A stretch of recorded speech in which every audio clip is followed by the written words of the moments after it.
ইন্নামাল মুমিনুনা ইখওয়া, মুমিনরা পরস্পর ভাই ভাই। কিন্তু বাস্তবতা হলো তিনিও টুপি মাথায়, আমিও টুপি মাথায় দিছি, তারাও টুপি মাথায় দেওয়া।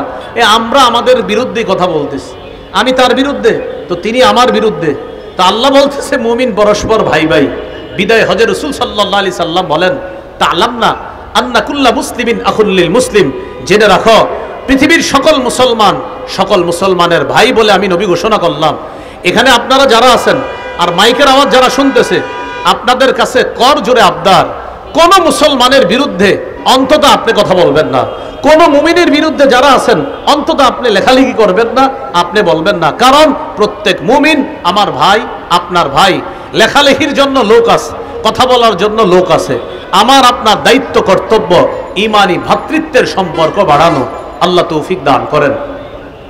গেল 8 নম্বর। 9 নম্বর, পারস্পরিক ঝগড়া বিবাদ কমিয়ে আন্তরিকতা বাড়ানো। এটা গুরুত্বপূর্ণ। পারস্পরিক ঝগড়া বিবাদ কমিয়ে আন্তরিকতা বাড়ানো। সূরা আনফালের 46 নম্বর আয়াতে আল্লাহ বলেন, ওয়া আতিউল্লাহ ওয়া রাসূলাহ, তোমরা আল্লাহর আনুগত্য করো, রাসূলের আনুগত্য করো। ওয়ালা তানাজাউ, পরস্পর ঝগড়া করো না। ফাতাফশালু, যদি ঝগড়া করো তোমরা দুর্বল হয়ে পড়বা। ভাই অনুবাদটা আবার বুঝেন। আল্লাহ বলেন আমি, আপনি, আমরা। আল্লাহ বলছেন তোমরা যদি ঝগড়া করো দুর্বল হয়ে পড়বা, তোমরা ঝগড়া করলে দুর্বল হয়ে পড়বা। ওয়াতাযহাবারি হুকুম, তোমাদের শক্তি খর্ব হয়ে যাবে।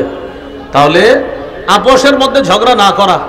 আমরা 4 জনে মিলে এক দল, শক্তি কি কম না বেশি?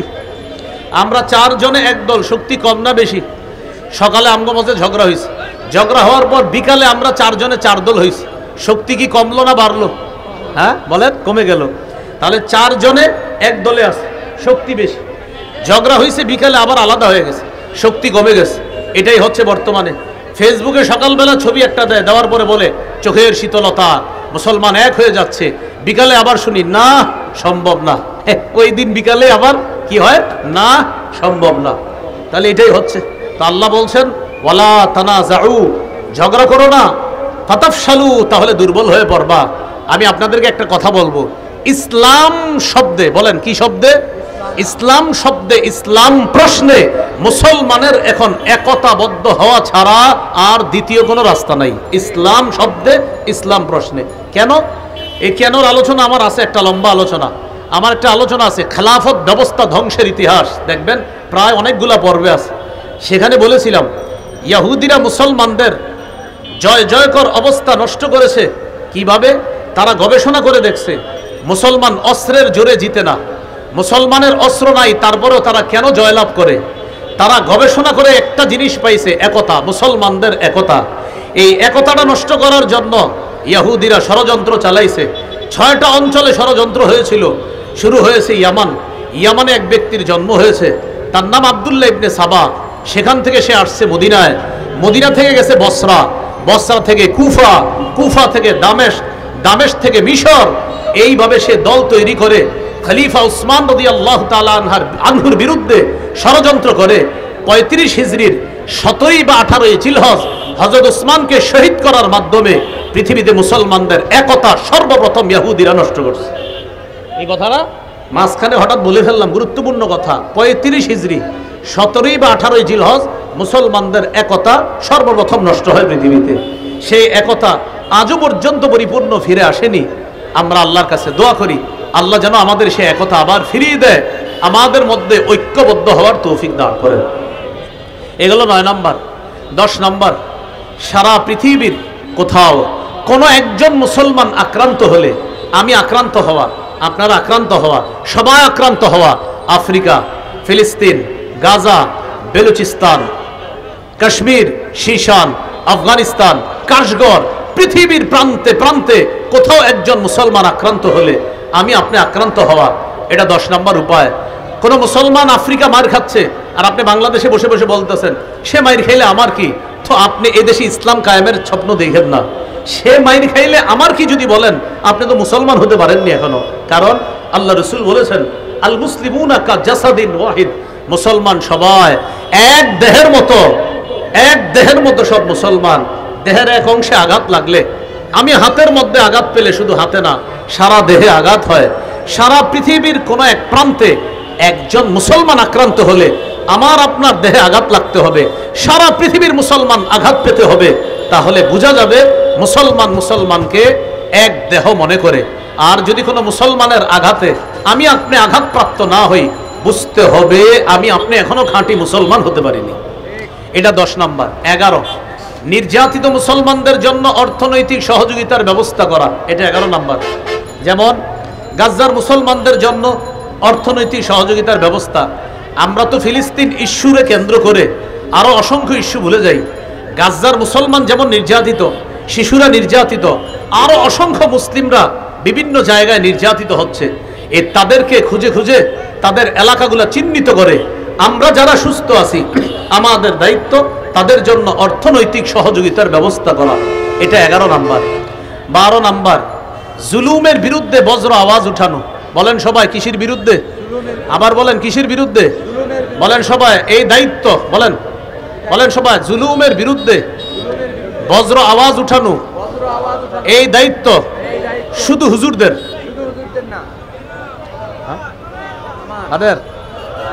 না, শুধু তো হুজুরদের দায়িত্ব দিয়ে দিই। তাও মুসল্লিরা কেন বলে এটা, হুজুর আপনি জুমায় কেন জুলুম নিয়ে বললেন না? আরে আপনি বললেন না কেন? হুজুর জুমায় আজকে বলে নাই, কালকে বলবে, পরের জুমা বলবে, কিন্তু আপনি বলেন না কেন?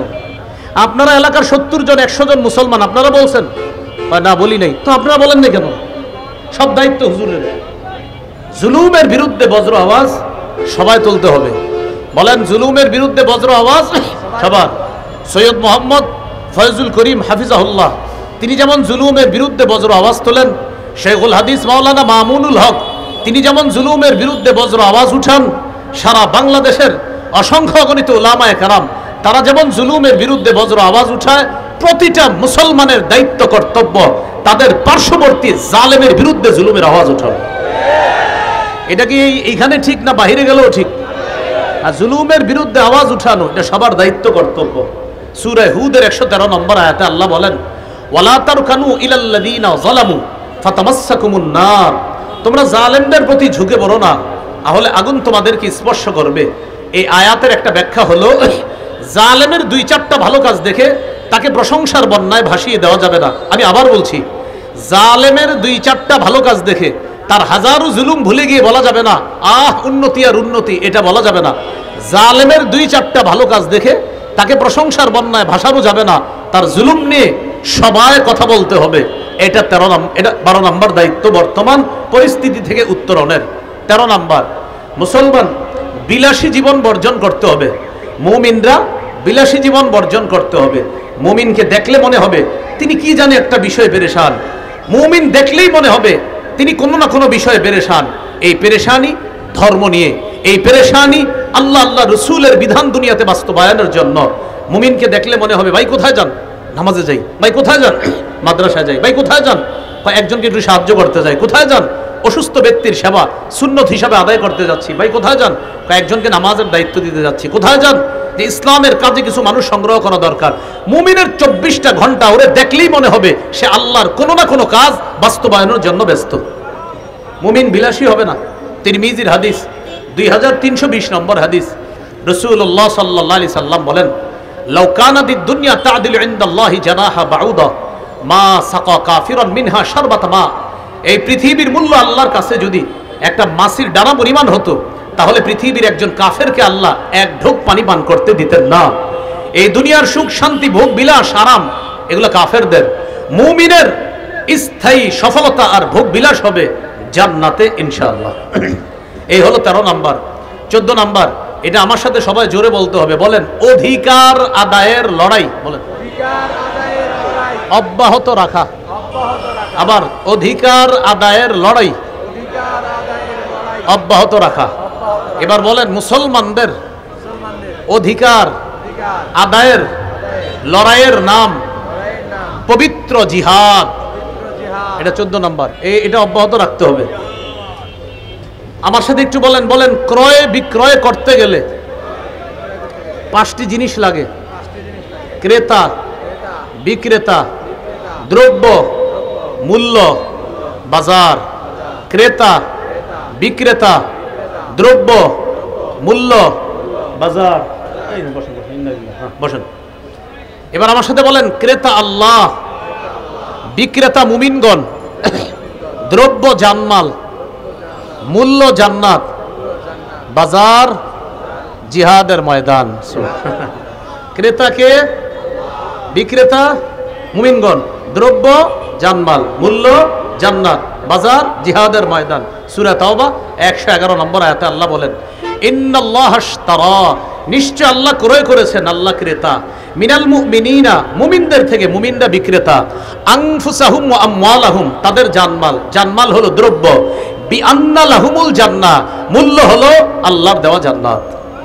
ইউকাতিলুনা ফি সাবিলিল্লাহ, তারা আল্লাহর রাস্তায় লড়াই করবে, ফায়াকতুলুনা ওয়া ইউকতালুন, তারা নিজেরা কাফেরদেরকে জাহান্নামে পাঠাবে অথবা নিজেরা শহীদ হয়ে আল্লাহ জান্নাতের মেহমান হয়ে যাবে। মনে থাকবে তো ইনশাআল্লাহ? তাহলে অধিকার আদায়ের লড়াই অব্যাহত রাখা, আমাদের বর্তমান বিশ্বে মুসলমানদের পক্ষে যারা জিহাদের ময়দানে যারা লড়াই করছে তাদের জন্য দোয়া করা, আর প্রতিটা মুসলমান অন্তরে রাখা, আল্লাহ কখনো সুযোগ দিলে আমি আপনি আমরা প্রত্যেকে জিহাদে শামিল হব ইনশাআল্লাহ। 15 নাম্বার, বলেন আমার সাথে, একজন আদর্শ যোগ্য শাসক নির্বাচন করা। 4 কাজের যোগ্যতা রাখে, 10 গুণে গুণান্বিত একজন আদর্শ শাসক আল্লাহর কাছে চেয়ে নিতে হবে। যেমনটি আমরা বলেন 5ই আগস্ট বাইতুল মুকাররমের উত্তর গেটে জেনেছিলাম, জানছেন না? ওখানে বলছিলাম আমি 4 কাজের যোগ্যতা রাখে আর 10 গুণে গুণান্বিত একজন আদর্শ শাসক। সেখানে আমি লম্বা আলোচনা করেছি, এটা ইনশাল্লাহ আপনারা আবারও একটু শুনে নেবেন। ওলামা হজরতরাও সেদিন নোট করেছে, জেনে নেবেন। 4 কাজের যোগ্যতা রাখে, 10 গুণে গুণান্বিত একজন আদর্শ শাসক আল্লাহর কাছে চেয়ে নিতে হবে। 16 নাম্বার, শুরা ব্যবস্থার গুরুত্ব বাড়ানো, পরামর্শ ভিত্তিক সমাজ ব্যবস্থা, রাষ্ট্র ব্যবস্থার উপকারিতা মসজিদ থেকে জাতিকে বোঝাতে হবে। 17 নাম্বার, শত্রুকে শত্রু মনে করা, বন্ধু মনে করা যাবে না। সূরা মাইদা 51 নম্বর আয়াতে আল্লাহ বলেন, ইয়া আইয়ুহাল্লাযীনা আমানু লা তাত্তাখিযুল ইয়াহুদা ওয়ান নাসারা আউলিয়া, হে ঈমানদারগণ, ইহুদি খ্রিস্টানদেরকে অভিভাবক রূপে গ্রহণ করো না। বা'দুহুম আউলিয়া বা'দ, তারা একে অপরের অভিভাবক, বন্ধু। ইহুদি খ্রিস্টানরা আমাদের সাথে কখনো ভালো আচরণ করলেও বুঝতে হবে এটার পিছনেও কোনো ষড়যন্ত্র আছে, এরা আমাদের কখনো বন্ধু হতে পারে না। এই জন্য আমরা মানুষের গোলামি ছেড়ে আল্লাহর গোলামি করতে হবে। মানুষের গোলামির পরিবর্তে রবের গোলামি যেন এই দেশে আমরা করতে পারি, এই চেষ্টা অব্যাহত রাখতে হবে। 17টা উপায় বললাম, আমি একসাথে বলে দিচ্ছি, মন দিয়ে শোনেন। 1 নাম্বার, ইমানি শক্তি অর্জন করা। 2 নাম্বার, ইসলামে পরিপূর্ণ প্রবেশ করা। 3 নাম্বার, দ্বীনের সঠিক জ্ঞান অর্জন করে সে অনুযায়ী আমল করা। 4 নাম্বার, দ্বীনের সঠিক জ্ঞান অন্যের কাছে প্রচার করা। 5 নাম্বার, আল্লাহর দ্বীনের সহযোগী হওয়া। 6 নাম্বার, আল্লাহর কাছে দোয়া করা। 7 নাম্বার, আল্লাহর উপর ভরসা করে ধৈর্যের সাথে সাহায্যের অপেক্ষা করা। 8 নাম্বার, ভ্রাতৃত্বের সম্পর্ক জোরদার করা। 9 নাম্বার, ঝগড়া বিবাদ কমিয়ে পারস্পরিক আন্তরিকতা বাড়ানো। 10 নাম্বার, পৃথিবীর কোথাও একজন মুসলমান আক্রান্ত হলে আমরা সবাই আক্রান্ত হওয়া। 11 নাম্বার, নির্যাতিত মুসলমানের জন্য অর্থনৈতিক সহযোগিতার ব্যবস্থা করা। 12 নাম্বার, জুলুমের বিরুদ্ধে আলেম ওলামা সহ সবাই একসাথে আওয়াজ উঠানো। 13 নাম্বার, বিলাসী জীবন বর্জন করা। 14 নাম্বার, অধিকার আদায়ের লড়াই অব্যাহত রাখা। 15 নাম্বার, 4 কাজের যোগ্যতা রাখে 10 গুণে গুণান্বিত একজন আদর্শ শাসক নির্বাচিত করার চেষ্টা করা। 16 নাম্বার, পরামর্শ ভিত্তিক সমাজ ব্যবস্থার গুরুত্ব মসজিদ থেকে আবার জাতির সামনে আলোচনা করা। 17 নাম্বার, শত্রুকে শত্রু মনে করা, বন্ধু মনে না করা। আল্লাহ আমাদের সকলকে যে কথাগুলো বললাম এই 17টা বিষয় আমরা উপলব্ধি অনুধাবন করে আমাদের জীবনে বাস্তবায়ন যেন করতে পারি, আল্লাহ তৌফিক দান করেন। আমরা উঠাউঠি করব।